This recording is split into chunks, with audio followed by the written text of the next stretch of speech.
Hey everyone, hope you're doing well. So today we're going to be taking a look at Mortal Kombat X, 11 and 1 and looking at the 3 worst special moves in those games. Of course, this is just my opinion, so you might disagree with all of these, you might agree with all of them. I don't know, but I think it's a pretty interesting topic to look at in the future. If you guys want, I can also chuck in Injustice 1 and 2. And then when the Legacy Collection is released, I can add those to these types of videos as well. I want to start a new series where I cover the games and talk about the best, the worst from each of the entries in the series. But that's about it, everyone. Let's get into the video. Of course, if you do enjoy it, I would really appreciate it if you could consider subscribing for more videos like this. And with that being said, enough wasting time. Let's get straight into Mortal Kombat X. And with this game, there were a few options, but it's actually the game I've played the least over a certain really amount of time. So it was sort of difficult to think of what the worst moves were. But starting at number 3, the Unbreakable Sub-Zero variation isn't very good. The Ice Aura move here, as you can see, it sort of nullifies some damage here. That uppercut did like 9%, without it does 14. That's pretty cool, right? I don't dislike the move. So now if we go into training here and we control Devourer, right, this move here is just not great. This Ice Shield move is the real one that it's the main standout for this variation, right? The Ice Aura move, you can at least combo into slide, and even though it's sort of limited combo-wise, you can still do stuff with it. But with the Ice Shield, it's not great. Now, obviously, it's a counter, so if you get hit, you can get a full combo. However, it's a freeze attack, so it's not going to do much damage. That's just sort of the case with Sub-Zero in most games, unfortunately.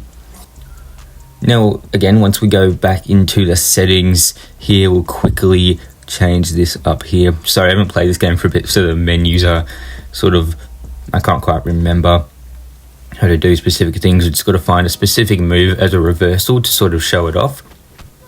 So, oh, no, that's the X-ray.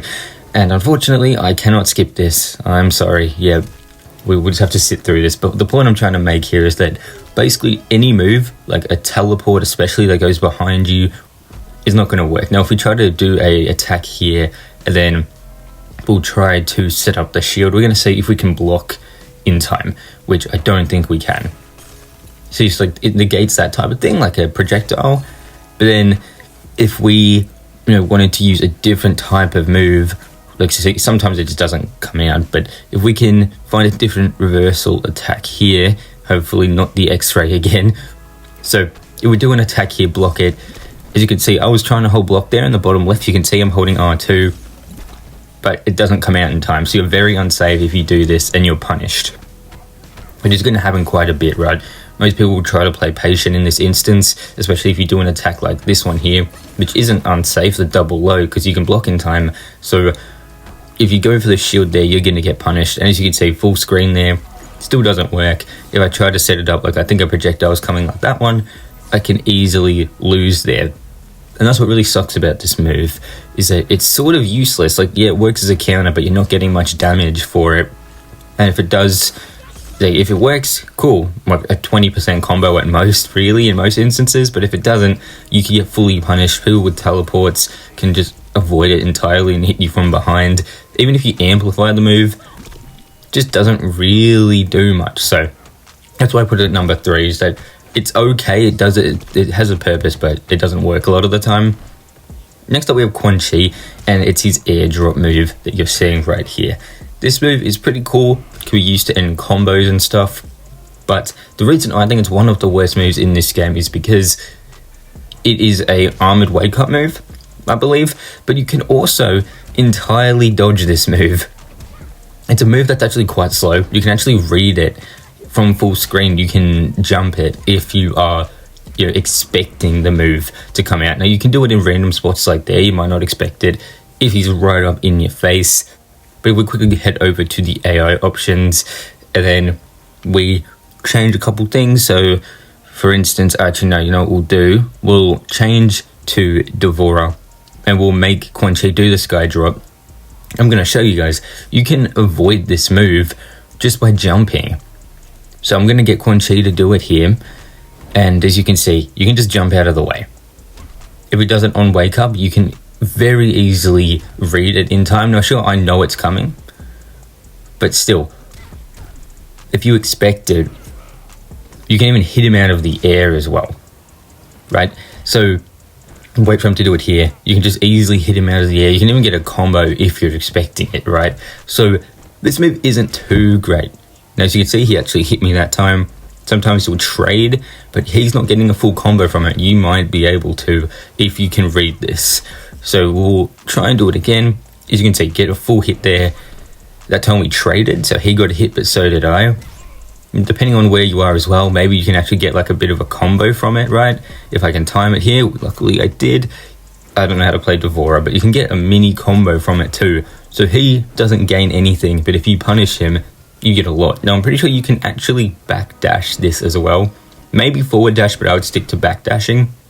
If I get him to do the attack, I can actually just backdash entirely. On reaction, wait for him to do it, and then just back up. So as you can see, it's pretty easy to dodge this move once you recognize its startup animation. So the worst move in MKX is Boracho's drink ability. This variation, Drunken Master, isn't all that popular, and it's because it basically sets a timer. As you can see, he just threw up, and basically you have to take a drink every 10 seconds, otherwise he's going to throw up, and you're going to be left open to get punished by the opponent, which obviously isn't great, because then you're probably going to lose the match, or at least that round. So basically setting the drink up is sort of a detriment to your game plan. Now sure, it gives you some unique stuff, but is it really worth it? Probably not. It's worse because you can be mid combo, have to throw up, and then you're going to get a full combo on you, which in this game could be 20%, it could be like 40%, right? Just because you did that. Now, this variation is okay outside of this move, I would say. But as you guys can see, like, if you don't drink in time, then you're going to have to throw up in really vulnerable situations like here. That is a full combo. I couldn't block for a few seconds there. So now we move to MK11, and I want to talk about Raiden's Rolling Thunder special move. So this one's kind of cool. I sort of like it, but I wish it had more of a purpose. So as you can see, this is a move that it's not really a projectile. I mean, it moves almost full screen, but it's incredibly slow. I believe it hits low as well. But as you can see, even on Amplify, it's still really slow. It just actually gets to full screen. The last one I didn't amplify, it didn't quite reach Devora. As you can see here, it's doing about 10%, but it didn't do much of her health. It's still mostly there, right? And I had to spend a bar on that. Now, bar regenerates in MK11 on its own, so that doesn't matter all that much. But for me, the best way to set this up would be doing a combo. They're doing it like here, for instance, but even then, it would just be more damaging to just finish off the combo normally. So it got some of the damage from the cloud there, and we got a bit more damage there, as you can see. But if you set it up and then start a combo, you might be able to get like a little bit more damage, but it's not really going to be worth it when the combo ender that you could do, like the fly move that you can do, or even just redoing the Storm Cell move that most people use for the combo at the end, you're going to be getting more damage than setting this up.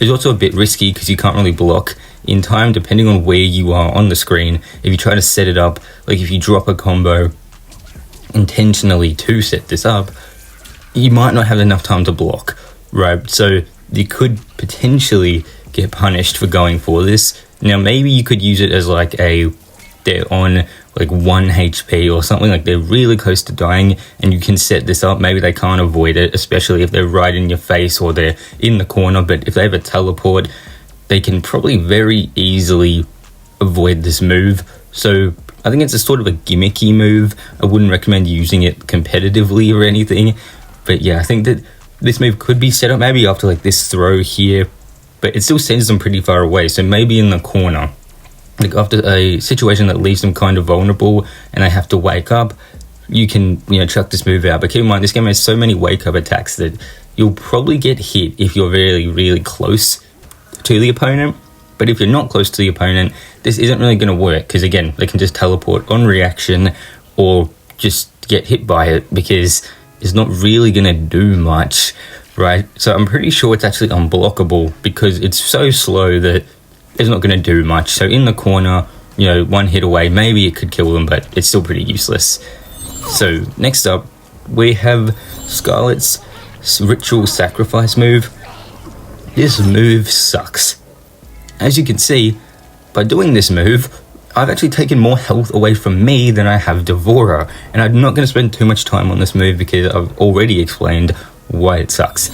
So, first of all, the input's annoying. It's a down, back, forward input, which down, back, forward 1, I believe, and usually inputs that are like command grabs or moves that are actually kind of useful or do some good damage.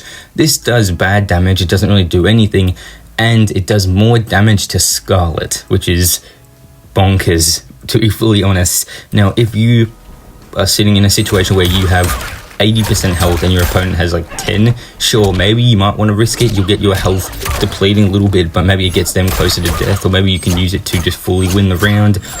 That might be helpful, maybe, I don't know. But see, if they're in this situation here, for instance, where the person you're fighting is low on health, maybe you could use this move, but even then you can see it doesn't really do that much damage. It doesn't even kill them, while I'm losing more health on the opposite end, so still not helpful. You can even do it on Wake Up here, but you could easily be punished, so just avoid the move.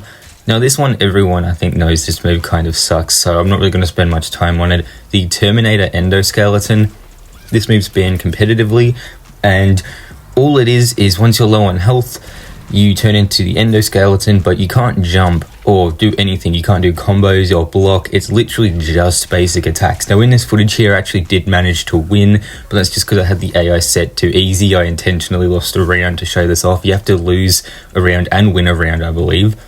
And as you can see, really slow, really limited moveset. Now I did manage to win, as I said, but it was still very close because I just armor the attacks. I just power through them, but really limited. And this is, in my opinion, probably the worst move in MK11. Just very underwhelming. So next up we have Sub-Zero's Ice Ball from MK1. This move sucks solely because normally you are able to combo off of Sub-Zero's Ice Ball, but in this game you can't. And I really don't know why. It's really strange. I don't know why you can't combo off his Ice Ball. Now I added this move here that I'm about to show, which is the Polar Palm special move. They added this with T1000 right here, but why not just speed up the Ice Ball and make it so you can combo off it like you normally can, right? Like you can do combos like this now with Polar Palm, which is cool, but the move itself is still not great. The range on Polar Palm kind of sucks. Like as you can see, I held it down, it doesn't even reach there. And it stuns for a combo, but they're still suspended in the air. It isn't just a combo off the ground. You still have to spend meter. Normally you can just get a meterless combo off of Sub-Zero's Ice Ball, but in return the damage is lower, so it's sort of fair, it balances out. Now you can actually jump over the Ice Ball as well. Now I'm just controlling Sub-Zero here, so I can't really fully time when he's going to jump. I have to try to time it myself here, but if you can get it timed properly, you can actually jump over the Ice Ball like so. So it is still quite difficult though. I will say it has a bigger hitbox, I feel like, the normal Ice Balls, but still, you can quite easily jump over it. Again, I'm not the one controlling T1000, so if I was doing it, I could probably show it off a bit better, but still, you can jump over this move on reaction, and you can't combo it. And when you're closer, I would say it's actually easier to jump over it, weirdly. I know, again, the AI isn't really doing the best job of showing it. I'm not timing it great either, but if you do it from this range for whatever reason, it's even easier to jump out of the way. So what is really the point of the Ice Ball then? Because, again, it's going to make your damage not too great, but you can't even combo into it. So you might win a zoning battle with this move, which I still doubt because it's a really slow move. Like, the startup is still pretty slow, slower than normal, I'd say. And you get nothing from it, right? Now, you can actually combo into it if you use specific cameos, as you can see, but it's still not on the ground. They have to be in the air and suspended in the air longer due to a cameo move. And you can also use Deadly Vapors to combo into it too.